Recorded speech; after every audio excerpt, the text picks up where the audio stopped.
Elara's phone was hot in her hand from the countless unanswered calls. It had been 3 days now, and Ethan hadn't called. He'd gone on a business trip to Siberia and was supposed to be back the day before yesterday. Every minute of silence on the other end of the line squeezed Elara's heart like an icy vice. "Mom, why are you so sad?" 5-year-old Leo's small voice made her jump. "Me? Not sad, honey. Why aren't you sleeping?" Elara tried to force a smile, but her lips wouldn't obey. The boy sighed, turned, and trudged back to his room. Leo didn't know that something had happened to his dad. Ethan rarely spent time with him as it was, and in the last 6 months, he'd barely even entered his room. His father's absence hadn't changed anything in Leo's usual childhood life, and that hurt. Elara dialed the number of the company where her husband was a managing partner. Ethan had said they were opening a new production facility in Siberia. She managed to reach the general director, Mr. Harrison. "Hello, Mr. Harrison," she said, her voice trembling, barely keeping it steady. She'd attended corporate events and knew him. "I wanted to ask about my husband's business trip. I haven't been able to reach Ethan. He was supposed to be home 3 days ago." "What business trip?" The director's voice sounded genuinely surprised. "Elara, what are you talking about?" The phone almost slipped from her hand. "You're not opening a factory in Irkutsk." "No, we don't have any factories in Irkutsk, and we're not planning any. And Ethan informed us he was taking 2 weeks of unpaid leave." "Elara, I honestly don't understand what you're talking about." "Leave," Elara whispered, ending the call. She slowly sank onto the sofa, covering her face with her hands. Ethan's lies had gone too far this time. Before, he at least used excuses. Now, he simply didn't return, turning off his phone. It was beneath contempt. Of course, she should have left sooner at the first hint of infidelity. But for Leo's sake, Elara stayed. Ethan could provide the child with a comfortable life. If she left, Elara would have to manage everything herself. She didn't know how she would cope or how it would affect Leo, but there was another reason. She continued to love him, despite his despicable behaviour. But now, she had to break free. Enough humiliation. At that moment, the phone rang. It was Mr. Harrison calling back. "Elara, it's me again. There, I just got a call." The director spoke quickly and haltingly. "Yes, Ethan is indeed in Siberia, but not at the factory. I think perhaps it's better not to discuss this over the phone. Maybe I could come over right now." Elara agreed. She quickly tidied up as best she could and waited. Ethan's company office wasn't far. Soon enough the doorbell rang. Mr. Harrison came in. They sat on the sofa. A long, agonizing pause followed. The director seemed unable to find the words. "Elara," he began, sighing heavily. "Well, Ethan, he went to Irkutsk, to Lake Baikal, to ride a snowmobile on the ice. They often go there, Ethan and his friends." Elara listened with surprise to these new details about her husband's life. "Yes, but that's not the point at all right now. Right after your call, a colleague came in and passed on information from Irkutsk. There's been a slight thaw there. Snowmobiling, of course, is prohibited in such conditions. But, just tell me." Elara couldn't stand it anymore. Everything inside her froze. "But Ethan decided to go onto the ice anyway, and he fell through. How could that happen?" The woman paled, feeling the ground disappear beneath her feet. "Elara, are you all right? Should I call an ambulance?" Mr. Harrison asked, alarmed. "No, is he dead?" "The thing is, it didn't happen on the lake itself, but on a river nearby. There was a strong undertow. They haven't been able to find Ethan's body yet, but the rescuers say there's no chance of finding him alive." Elara felt like she'd been struck by lightning. Just 15 minutes ago she was cursing Ethan, deciding to leave him, and now she learned he was dead. She stared into space. Scenes from their life together flashed before her eyes like a silent movie. Mr. Harrison brought her a glass of water. "I promise," he reassured her. "The firm will help you with the inheritance and all the legal matters. But how is that possible if they haven't found him? What if he's still alive?" Elara asked desperately, clinging to a straw. It happens. A person can be declared dead even without finding the body. I understand your reluctance to accept the loss, but I was assured that there was no chance of rescue. I'm sorry. Elara wasn't listening anymore. Tears streamed down her face. She didn't know how she would go on. With great effort, she pulled herself together, showed the director out and sat in the kitchen. Mum, why are you crying? Leo entered unnoticed.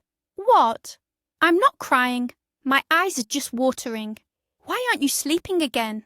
I heard you talking to some man. Was that a man from Dad's work? Where is Dad? Elara fell silent. What could she say?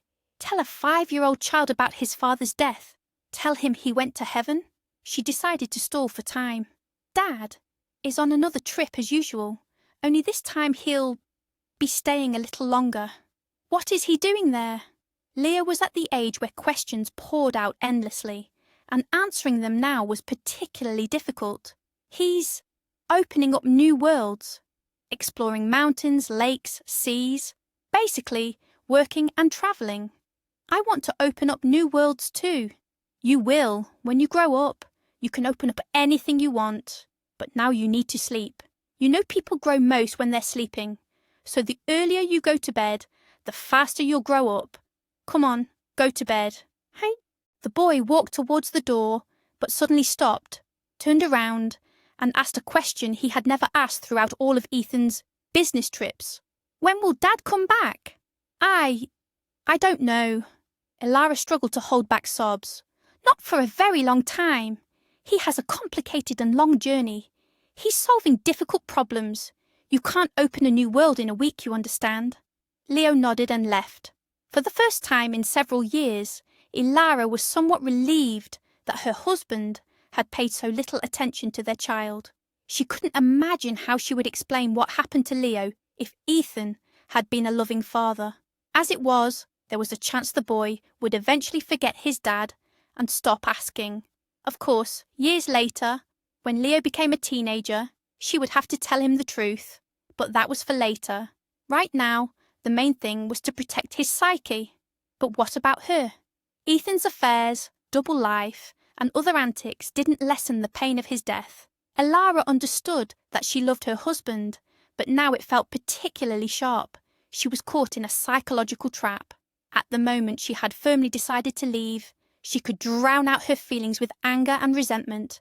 Now that wouldn't work. You can't be angry at someone who has passed away. His infidelities seemed erased. She remembered the happy moments at the beginning of their life together. She got out the family album.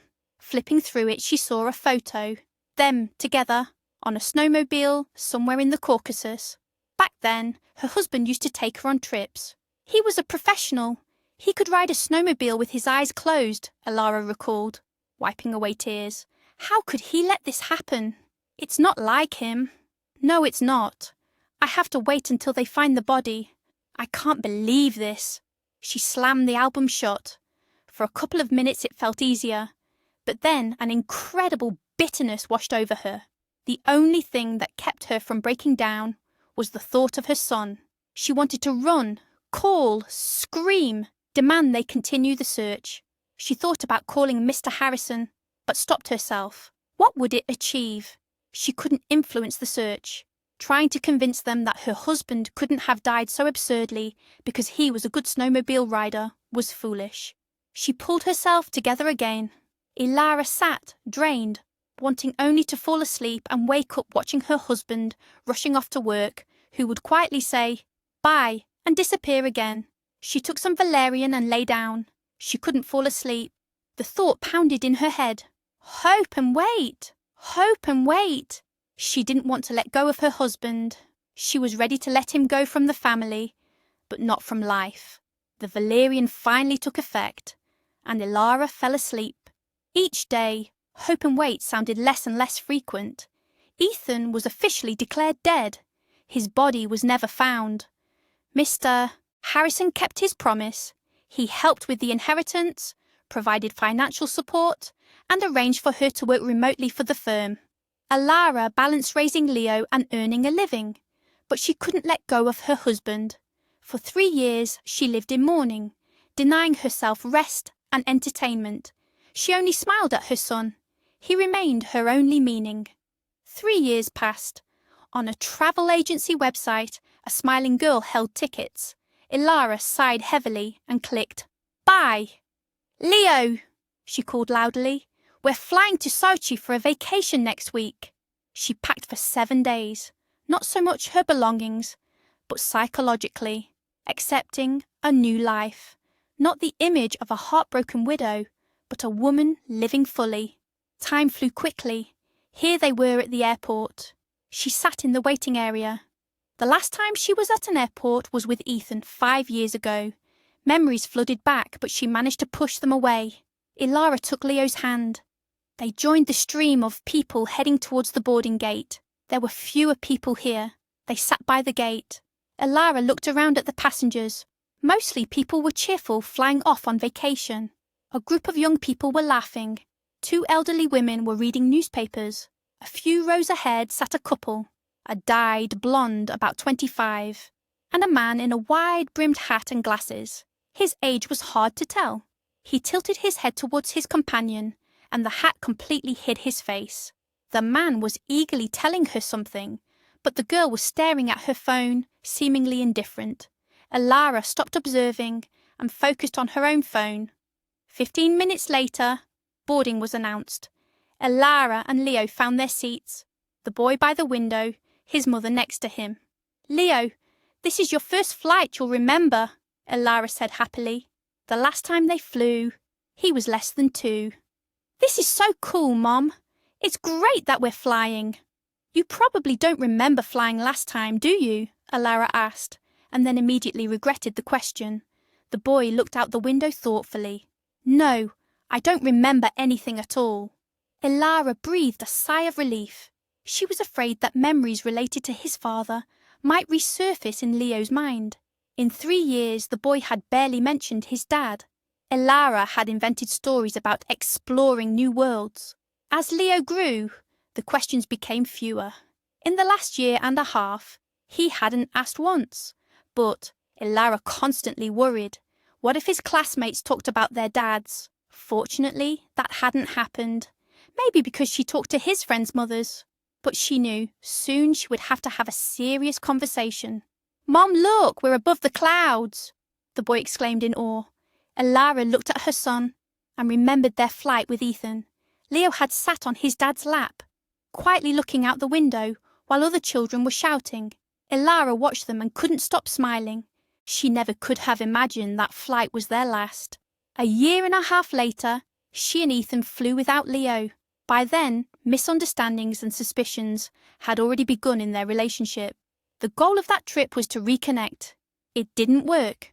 The relationship went downhill. Ilara called the flight attendant and asked for water. She didn't want to return to memories of her husband, but her mind wouldn't let go. She was angry at herself for breaking her resolution to start a new life. It's okay. I have to try again, she thought. Drank the water, closed her eyes and tried to fall asleep. Mom! Mom! I need to go to the toilet. Her son woke her up. Okay, I'll take you. Oh, Mom, I'm a big boy now. I'm 8. The flight attendant showed me. If I need help, I'll ask. What a smart boy you are, Ilara said, and let her son go first. He confidently walked ahead. The flight attendant pointed to the restroom. Satisfied that her son had made it, Ilara turned back to the window. The plane was flying smoothly. But a minute later, a voice announced, "Ladies and gentlemen, this is your captain speaking. We are approaching a zone of turbulence. There may be some shaking. Please remain calm. The situation is routine and will pass in a moment." Before the pilot finished speaking, the plane began to shake. Leo! Ilara's heart clenched. My boy! He'll be scared in there. She jumped up, wanting to go to the restroom, but a woman's voice behind her said, "Ma'am, please sit down. We're in a turbulent zone. Safety regulations require." The flight attendant tried to make her sit. "My son is in there. I need to get to him." "Don't worry, he's fine." At that moment, Leo came out. He calmly walked towards their row, but suddenly stopped short. After a moment, he walked on, but faster. As he got closer, Ilara saw his pale, frightened face. "Mom!" he said in a trembling voice. "Leo, what scared you? It's just turbulence. It's not dangerous." Ilara thought he was scared by the shaking. "Mom," Leo repeated, almost in a whisper. "Dad is sitting there with some woman." Ilara quickly sat her son back down. "Honey, what are you saying? You must have imagined it." "No, I saw him for sure. Only his haircut is different, but it's him." "Go look." "You must be tired. Go to sleep. We'll lower your seat back and you'll fall asleep." "You don't believe me." "Why wouldn't I believe you?" "I do. It's just, there are so many people on the ground, and some look very alike. You probably saw someone who looks like your dad." "I know it was him," the boy said, crossed his arms and stared out the window. Ilara realized arguing was useless. It was hard for her to stay calm herself. She tried to convince herself that there was no way Ethan could be there. Perhaps memories from that flight had resurfaced for the boy, and he'd imagined it. It would be simple to check, stand up, go to the restroom and back, but Ilara didn't dare. What if there really was someone very similar sitting there? It would completely unnerve her. For the rest of the flight, Ilara didn't get up, afraid to turn her head. An hour and a half later, the plane began its descent. 20 minutes after that, it landed safely. Passengers jumped up, retrieving their luggage. Ilara didn't rush, waiting for the crowd to thin out. She sat, observing the people standing. At that moment, the man in one of the front rows stood up. Ilara immediately knew it was the man. He was incredibly similar to Ethan. Only his face was a little fuller, his hair shorter. He stretched, and the hat slipped down. Ilara saw a mole near his chin. "This can't be," the thought ran through her mind. "No, this is a dream. A ridiculous coincidence. I don't want to believe it. It's absurd." Ilara was trembling, but for her son's sake, she hid her emotions. The man put on his hat, took the blonde's hand, and also stood in the aisle. The hat again obscured his face. People were disembarking. A couple of minutes later, Ilara told Leo to get ready. She had deliberately waited longer to avoid bumping into him. Walking through the jet bridge, she couldn't pass the airline employee at the desk. Ilara knew the girl was responsible for a different flight, but she needed to vent her emotions, even just a little. "Excuse me, can I ask if a certain person was on my flight? I'm sorry, I'm awaiting the departure of another flight. But theoretically, you could access the database? It's the same company? Theoretically, I could, but it would violate privacy laws. Please, I'm asking you to understand my situation." "It's possible."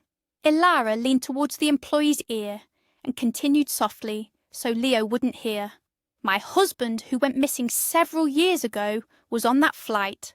The girl looked at Ilara, then at Leo. Apparently, the child's gaze touched her professionalism. She typed something on the screen. "Could I have the last name, first name, and patronymic?" "Crash. Belov. Aryan Lvovich," Ilara said the first thing that came to mind, remembering something she'd overheard in a bar. Translator's note: keeping the patronymic Lvovich and Russian surname structure here to reflect Ilara's likely automatic recall of his full name from official documents, which would use this format, contrasting with the new English names used elsewhere. "There was no such person on your flight," the girl replied. "That's it. I'm very sorry, but I must ask you to step aside and not tell anyone I did this." "Yes, of course," Ilara replied, confused. "I'm sorry." She took Leo's hand and trudged to the baggage claim area. Ilara watched the black conveyor belt. Out of the corner of her eye, she noticed the man in the hat. He had already picked up his luggage and was heading towards the exit with his companion. How good that it wasn't him, Ilara thought. Otherwise, I don't know what I would do. Such coincidences happen. But the mole! She needed to forget everything and focus on the vacation. After getting their suitcase, they went to the hotel. Ilara liked the room. The window offered a view of the sea. She stepped onto the balcony, took a deep breath, and mentally let go of the situation. The new life was continuing. Days of rest, sun and sea lay ahead. No chance encounters would spoil it. The first 3 days were wonderful. The weather was pleasant. There were sun lounges available. Only at night she sometimes heard neighbours arguing. On the evening of the 4th day, Alara, as usual, stepped out onto the balcony. It was cloudy. She was about to go back inside when she heard the neighbours below come out onto their balcony. They were talking in raised voices. It was the same couple who argued at night. "Chloe, is there anything in this life that interests you besides money?" the man asked loudly. "Of course, but for something to interest me, I need to be provided for first," the girl shouted back. Alara decided to stay. Not that she enjoyed eavesdropping, but she became curious to see how far the audacity would go. Besides, the man's voice sounded familiar. "And I'm not providing for you," the man continued. "Are you kidding? You brought me to this fleabag hotel in some forgotten corner of Sochi. I need Cyprus, Maldives, Bali. Do you understand? But Chloe, this isn't a fleabag. It's a 4-star hotel. If your past sugar daddies entertained you in the Maldives, it's because all they needed was your body. And you, do you need anything else?" "Of course. I'm trying to teach you something, explain things, make you just a little smarter. What a bore you are. You seem like a young man, but you act like a stuffy old guy." "I'm an old guy." The man's voice softened. "Okay, fine, but I'll let you in on a secret. You're not getting any younger either. With years, what rich men chase you for will disappear, and what will be left?" Alara froze. When the man spoke more quietly, she understood. It was her husband, Ethan. He was unmistakable. She hadn't recognised him immediately because she had almost never heard him shouting. All their arguments had been quiet or silent. But when the man downstairs said, "And what will be left?" Alara had no doubt. It was Ethan's favourite phrase. He used it in any argument, but it didn't affect Chloe. She laughed loudly. "What are you talking about? I'll look better at 40 than all your exes and future girlfriends combined," she said through laughter, and slamming the door shut, left the balcony. The presumed Ethan stood for a little longer, opened the door, started to say something, and went into the room. Alara was in shock. She wanted to listen to his voice again to be sure. "Leo, I'm going out for a bit. I'll be back soon," she told her son. "Get off the balcony." She rushed out into the corridor, called the elevator, but it was taking an agonizingly long time. Then Alara dashed to the stairs, went down 1 floor, and found the exact number, directly below theirs. Forgetting all decorum, she pressed her ear against the door. The couple was still arguing. "Aren't you afraid I'll just leave you right now?" "Where would you go, Chloe?" "Anywhere." "What? Are there no rich men in Sochi?" "There are certainly richer ones than you." "You'll regret your words later." "Anyway, I don't care. Go wherever you want. I don't care about you or your men." "What a pathetic old cheapskate you are. You'll be the first one to crawl back to me, apologising, begging on your knees to come back. You can think whatever you want. No one is crawling after you. Princess indeed." "Oh, they won't." "Then goodbye," the girl said loudly, and strode towards the door. Alara barely had time to press herself against the wall. The girl rushed out and ran towards the elevator, not noticing Alara. "How awful! What am I doing? Standing here hiding from a couple I was eavesdropping on. How embarrassing!"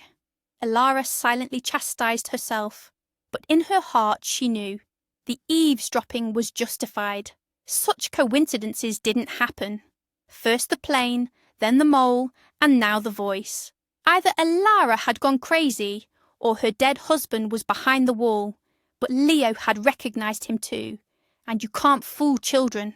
Alara decided to walk to the window at the end of the corridor to catch her breath, but she didn't get a long rest. The room door opened, and a man came out.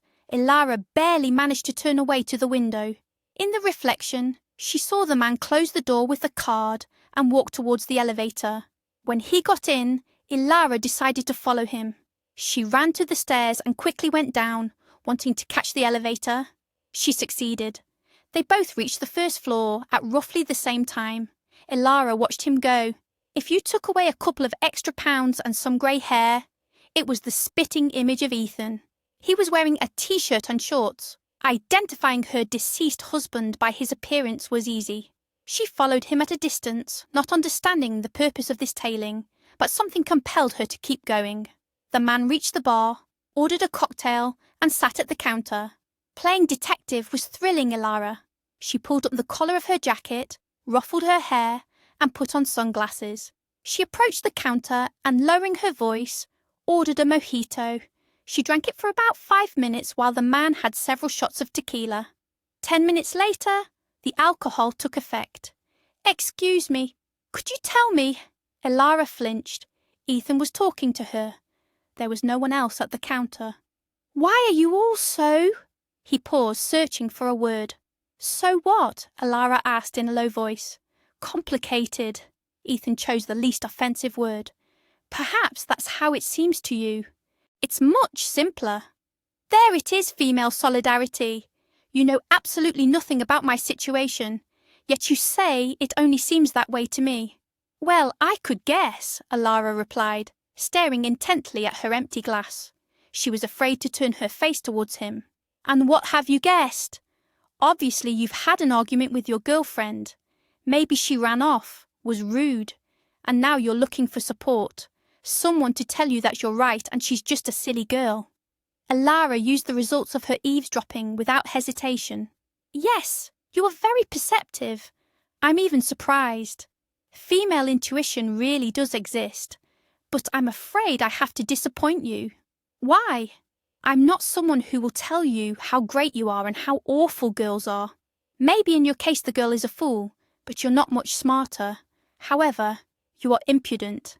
I'm sorry, I didn't mean to offend." Ilara hadn't even noticed how she had become rude. "No, you must explain what you mean." Ilara sighed. She would have to say what she thought about men like him. "Well, you men aren't forced to choose young and foolish women. You yourselves leave the smart and mature ones. You cheat. And then you complain that all they want is your money. You read me like an open book. But you know, there are also hormones that make us choose young women. Sounds like a ridiculous excuse. The ability to fight and control animal instincts is what made a human out of a monkey. You are human, aren't you?" "Sort of, yes." "Well, then why tell these stories about hormones? Anyway, I'm probably saying too much." "No, I asked you myself." Ethan ordered another shot and downed it. "Oh, I'm really getting drunk. Sorry, can I ask one more question?" "Go ahead." "Well, if you're so smart and know everything about everything, tell me, what should I do next?" "I have no idea. Learn to control your hormones. However, I think your young companion will be back tomorrow or the day after. What to do next is your choice. I'm not a psychologist. Maybe just ditch her." Ilara replied, not understanding the point of the conversation. Some force was pulling her towards Ethan, preventing her from simply leaving. "Listen, haven't we met somewhere before?" the man asked exactly at the moment Ilara was thinking of revealing herself. "I don't think so. I'm here for the first time." "Your voice sounds very familiar." "Maybe you're mistaking me for someone else." Ilara came to her senses, deciding to leave quickly. "All right. Good luck with your love life. I have to go." "Will we see each other again?" "Perhaps," Ilara replied. She left the bar and called the elevator. She knew she was saved, only because Ethan had had too much to drink. Now she had no doubt. It was him. Not a brother, not a double. The intonations, the gaze, the voice, the manners, and how he looked when he drank, and his behaviour with women hadn't changed either. Now she had to decide what to do. Reveal herself? But why? And what would be left, as Ethan would ask? Just to look him in the eye. She had seen everything in them over the years. But on the other hand, just out of curiosity, why did he do it? To go to another family? But then he could have just left, not made her suffer and cry for 3 years. What a scoundrel he is, Ilara thought, entering the room. She didn't notice how her reaction had changed. In the plane, she trembled, barely holding back hysterics. Now, calmness and confidence. She didn't want to reveal herself at any cost. Only curiosity tormented her. Did anyone else from his past life know he was alive? What was his name now? Elara had two options. First, be glad he was alive and live on calmly, enjoying her life and vacation. In a couple of years, tell her son that his dad simply left the family. It was unclear what was worse for a child's psyche, grief for the deceased or resentment for the betrayal. The second option seemed preferable. After all, she would find another man. Second option, meet Ethan without hiding. A difficult conversation, explanations, justifications, confronting another of his girlfriends. But the main danger was her feelings. They could draw her back to him. But Elara rejected this option. It was one thing to grieve for someone who was gone, another to see a liar, a cheat, a scoundrel. What love could there be here? Elara hadn't decided what to choose. She looked at sleeping Leo, covered him up, took a deep breath. The next day they were planning to go to the beach. The weather had improved. Elara stood in front of the mirror, choosing clothes. She decided to play it safe. Different glasses, wider ones covering half her face. In addition, a huge hat. She was protecting herself not only from the sun. If Ethan was living directly below her, a chance encounter was likely. Elara hadn't decided whether to approach him or not. For now, camouflage. She took Leo's hand and went to the elevator. It took a long time. In the morning, everyone was going to the beach. They got in. The cabin stopped. The doors opened. A dyed blonde got into the elevator. Chloe. She was standing without her phone, with a displeased face. How much longer do I have to wait? People have to breed, and then they take up the elevators, she said, in a nasty voice. Excuse me, what do you think you're doing? There's one elevator, and many guests. I waited, just as long as you did, Elara replied calmly. Like I care how long you waited. Chloe looked Elara up and down with a bitchy stare. You're wearing old clothes and talking to me like that. Elara wasn't irritated by this. She was above it. She just covered Leo's ears. They rode in silence to the first floor. The lobby was bustling. The bitchy girl got lost in the crowd. Elara was glad. Most likely, she was going to Ethan. Reaching the beach, Elara realised she was right twice. Yesterday she said the girl would come back. Fear or calculation. And the girl was going to Ethan, who, apparently, had secured sun loungers. As luck would have it, 2 free ones were right next to him. A couple of rows away. You could see and even hear everything. Nothing to be done. Elara didn't want to spoil her and her son's vacation. She carefully walked to the loungers. With her disguise, there was nothing to fear. She slowly settled down, rubbed cream on Leo, and lay back. She didn't have to wait long for the interesting part. Chloe began to scold Ethan. Couldn't you find seats closer to the sea? She complained. These were the closest ones. To be closer, you have to get up earlier, not sleep till 11. Oh, look who's talking. Who was drinking till 2 in the morning yesterday? Wasn't it you? I didn't sleep, I was waiting for you. That's why I couldn't get up earlier. May I remind you, my dear, that you left me yesterday? How was I supposed to know you were back in the room 2 hours later? This will be a lesson for you, so you'll be afraid to lose me. Ethan didn't reply, but Chloe didn't stop. I'm doing him a favour by forgetting all the grievances, forgetting your lies, your insults. When did I insult you? And this vacation isn't an insult? This lousy hotel. Do you know how long I waited for that damn elevator today? I was riding with some dumped mom. After these words, Elara decided to stop listening. She took off her hat, lowered her head, but the voices carried. When will you stop being so angry? Ethan asked quietly. When you stop being like this? Oh, what do you even look like? Look at yourself. Elara cautiously raised her head, looked at Ethan. She herself was curious. Looking at her ex-husband's face, she was frightened. Ethan was pale, his eyes darting around, his hands trembling. He had clearly spent a long time in the bar yesterday. Chloe, I need to lie down, Ethan said, and collapsed onto the sun lounger, unconscious. Boris! Chloe screamed. Translator's note. Boria is a Russian name. potentially a slip from the original. I'll use Ethan consistently. Ethan, what's wrong with you? Someone help! Annoyance turned into fear.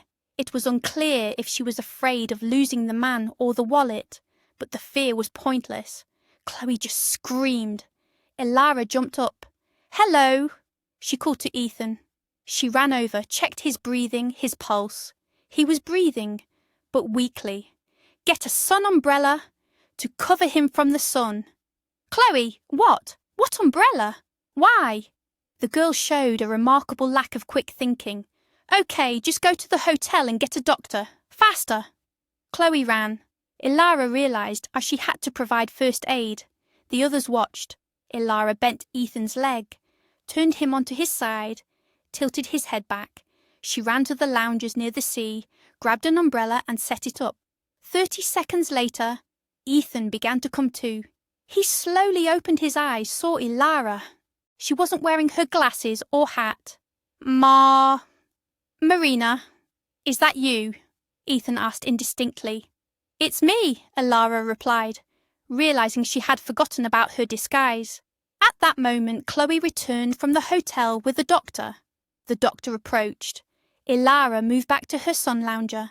She saw the doctor inject something, check his pulse, and speak to Chloe. He's fine, just a simple faint, probably from overheating. Now you need to take him to a cool room and let him rest. How am I supposed to take him? The girl asked, surprised.